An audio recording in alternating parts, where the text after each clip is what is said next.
wanjye ubu turi kumwe turakundana, turamenyana nyine, ubwo dukundanaho iminsi, twakundanye imyaka 2 n'igice, ariko mfite igihunga, mfite ubwoba numva ko nawe byanze bikunze ashobora kuzandura. Ariko kuko nari maze kumenya iby'Imana, ko ijambo ry'Imana riravuga ngo naho mwarya n'ikica ntacyo kizabatwara, shikama kuri iryo jambo, ndavuga ngo naho nzarya ikica ntacyo kizongera kuntwara. None ntekereza ko iyanyijije inzembe itabura kunyuza n'ibindi. Na turakundana, ageze ahaza kumbaza ngo ariko se ngo ntiwasanga nawe uri mu basore b'i Kigali baryarya? Ndamubwira ngo ntabwo njye ndyarya, nshaka kubaka urugo kandi rwanjye. Nabaye mu buzima bukomeye, ariko ndashaka noneho kuba umugabo mu rugo rwawe, nanjye nkamenya ko ndi umugabo, ukamenya ko uri umufasha wawe. Arambwira ngo ibyo ngibyo ntibyashoboka, yabanza nkabicisha mu nzira. Izo nzira zo kubicishamo nazo njye narinzi. Arambwira ati byiza uraza ukadusura, nanjye nkagusura, ukaza iwacu bakakubona, izo nzira zose hanyuma zinyuzamo. Nza kubitekereza pasiteri rero, nawe ndamubwira rero pasiteri, ndumva narakuze kandi mfite umukobwa dukundana, nshaka ko twazabana. Arambwira ati se urumva koko igihe kigeze? Ndamubwira ngo ndumva igihe cye kigeze. Arambwira ati warabisengeye? Narabisengeye, gusa namwe nk'abatambyi cyangwa se abayobozi banjye mwafasha. Hanyuma pasiteri aza kubyemera, njye nagiye gutanga inkwano nta deni, buri kimwe cyose. Hanyuma igihe cyo kwandikisha cyangwa se cyo gutangaza amatariki, umva itorero ryaricaye ritekereza ukuntu ryasezeranya, rireba imikorere yanjye, imyitwarire yanjye yose, basanga nta kizinga mfite cyatuma batasezeranya. Hanyuma barabanira amatariki yo kuba nasezeranya. Nyuma ngiye kwandikisha invitation, nandikishije invitation 250. Nibura icyo gihe invitation yanjye imwe yari magaze 480. Ubwo no kubana invitation 250 basanga ari amafaranga menshi cyane. Abantu bagiye kunwerera, banwerereye ari babiri, 10,000. Umwe ndibuka yanwereye 5, ubundi 5, ari babiri. Kuri invitation 250. Shaka kubwira umuntu udukurikiye, aho utekereza ko hari inzira nyamara si Imana iri kugutegurira. Aho utekereza ko wumva ko bishoboka, ntabwo ari Imana ibona ko bishoboka. Ndashaka kukubwira wowe uduteze amatwi, birashoboka ko hari icyifuzo waba ufite runaka. Witekereza ko nimba ugifite mu mujyi wa Kigali ugomba kuzagera i Muhanga ugifite. Oya, ushobora no kukigira hano mu mujyi wa Kigali cyangwa no mu Rwanda ukazatabarirwa n'ahandi. Bishatse kuvuga iki? Inzira zose watekereza ko Imana yanyuzamo ntabwo ari zo. Bibiliya iratubwira ngo inzira zazo zirenga 1000, kandi ibyo twibwira si byo yibwira, kwinyuranya n'imigambi yacu. Rero reka ku migambi yawe ufite ujye usenga Imana ari yisohoza, ariko ntabwo ari wowe kuyibwira ngo yisohoze. Usenga Imana ikabikora uko ibishaka. Hanyuma muri izo invitation 250 nwerewe n'abantu babiri, ndagenda ku munsi w'ubukwe bwanjye byabereye rimwe. Narasabye, ndakwa, ndashyingirwa, njya no mu rukiko, njya gusezerana urukiko ku bantu babiri banwerereye bonyine. Hanyuma ibyo byose byasabaga amafaranga, kandi hano mu mujyi wa Kigali. Ibyo byose no kubikoreshwa n'Imana, Imana irashyigikira, ubukwe burataha. Ngira ubukwe bwiza bwiza bwiza bwiza cyane.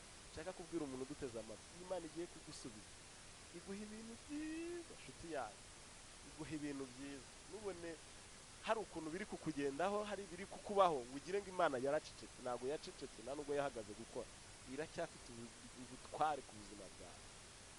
Hanyuma ubukwe burataha, abantu baraza barishima. Nibuka igihe kimwe rero umuntu ngo kera yari yarahize ko nubwo nkuze ngo nazagira ubundi buzima bwiza, ngo papa na mama batazigera babona kuzi ku bibero byabo. Noneho maze gukora ubukwe, baratangira noneho bibuka ibyo ngibyo, kuko n'uwo muntu yari akiriho ubibakorera cyangwa se ubagenza ubakorera ubwo bugome. Hanyuma barambwira ati rero mwana wacu, nimba ukoze ubukwe usenga, iyo Mana yawe izajya ikuregera, ko bavuze ko tutazashyira ku bibero ngo tubona kuzukura. Ndababwiye ngo njyewe mfite amasezerano, hari icyo nanavuganye n'Imana. Ayo ngayo iyo bavuze, hari Imana yambuzeho mbere y'uko bamvugaho. Hanyuma igihe kigeze nyine cyo gutwita, madamu aratwita. Igihe kigeze cyo kubyara, agiye kubyara Kibagabaga, umwana avutse arapfa. Hanyuma tubitekereje twibuka rya jambo rivuga ngo nimuzashyira ku bibero. Nshuti yanjye, birashoboka ko nawe waba ufite umuntu waguhigiye imihigo myinshi nk'iyo ngiyo. Birashoboka ko n'akazi ufite uri gukora hari umuntu uri kukugenda havuga ngo ntabwo ushobora kugura kumara ukwezi ukikariho. Haleluya. Reka nkubwire, subizwamo izindi mbaraga zivuga ngo Imana inyuranyije ibihe n'ibyabo. Haleluya.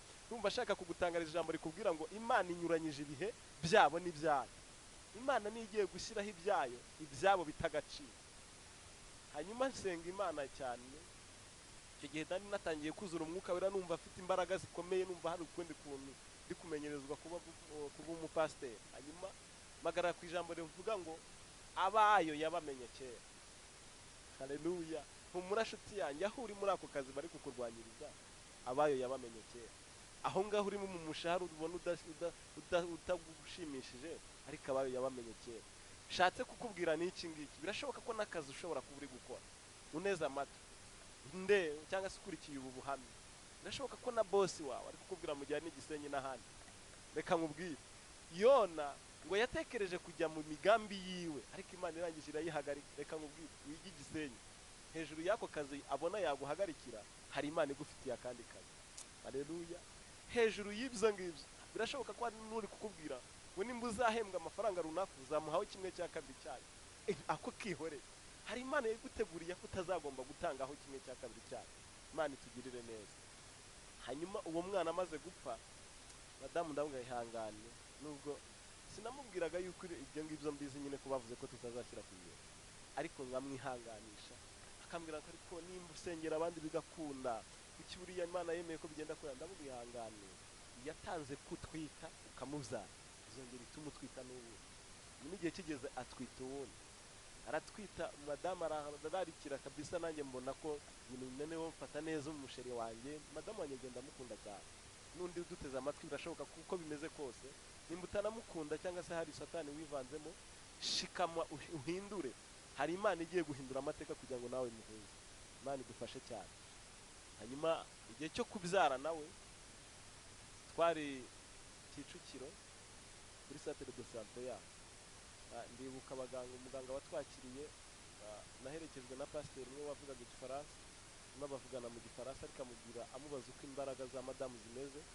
Muganga amubwira ko abona imbaraga zitameze neza ku mwana, ariko kuri nyina nta kibazo. Nyuma muri wa mwana we kumubyara, amaze kugera hanze cyangwa se amushyize imisozi, umwana nawe yahise apfa. Ntabwo navuga ngo yitabye Imana, kuko buriya abantu twitaba Imana tukiriho kugira ngo tuyikorere. Buriya uretse ibintu bitagira, ariko twitaba Imana kugira ngo tuyikorere. Imana iguhamagaye mu murimo wayo, urajya kuwukora. Bariya baba bagiye gutegura no kurangiza imirimo yabo ibirangiye, baba bagiye kuruhuka imirimo n'imihati yahameze. Hanyuma akimugeza hasi rero nawe ahita ava mu mubiri. Bakibimbwira iyo nkuru, bakiyimbwira, abandi bari guhamagaza umwosha, abandi bari guhamagaza ibigoma, yemamagazwa agasanduka ko gushyiramo umurambo. Numva mfite agahinda n'umubabaro, numva ngize ikindi kiniga, numva ndababaye cyane. Hanyuma dusenga Imana, pasiteri aranyihanganisha, nanjye amwihangane. Ubu ngubu nawe aba aratashye, madamu turataha, turongera dukomeza ubundi buzima. Dukomeje ubuzima, igihe kigeze noneho nanone arasama wa gatatu. Asamye wa gatatu, bamushyiramo akadodo ka sirikiraje. Twagiye mu bitaro hano muri iki gihugu byinshi bitandukanye. Ndibuka ari n'umuntu umwe wigeze kuza arambwira ngo ni ndeka njyana ahantu ku muganga wa gakondo. Ndamugana, Imana yanjye ntabwo ikorera mu no muri gakondo, nzi ko ikora muri kizungu cy'Imana. Buriya no mu Mana, inshuti yanjye, izere ko no mu Mana duko dufitemo kizungu, tukagiramo na gakondo, tukagiramo esikariye nziza cyangwa. Haleluya. Ihanganira aho ngaho ugeze, kuko Imana yabasha kubihindura. Hanyuma madamu ndamubwira, ntihazagire n'uzakubwira umwe n'ikinini cyane, ko twacaga no muri ekogara bakatubwira ko nta kibazo. Ibizami twabitanga ku bw'amaraso bagasanga nta kibazo. RBF iratuze, BMC zose twazigiye mu bizami bihenda n'ibidahenda. Ariho nakuye n'akantu k'Imana gakomeye. Ndibuka rimwe kuri BMC baduciye amafaranga menshi cyane, mitasohoka ndavuga dusohoke tugende. Ati ko hari ibintu babasiga, nushaka ubasigira. Numva ndatunguye cyane, ngira madamu, ni rero madamu, naragukoye, sinagukoye kuza kuguma gushyiraho ibintu, reka dutuze dusenga Imana niyo izabikora. Madamu arihangana. Umunsi umwe natereye umusozi njya mu butayu gusenga, kubw'icyo kigeragezo, kubw'iyo miti. Ndaza njya ku masi, tugura utunini twa 230, utwo tunini turamukiza.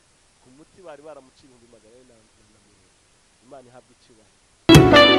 niyo mpamvu Gideyoni yarwanishije imibindi n'ibimuri, abamidiyani batsindirwa ku mugaragaro.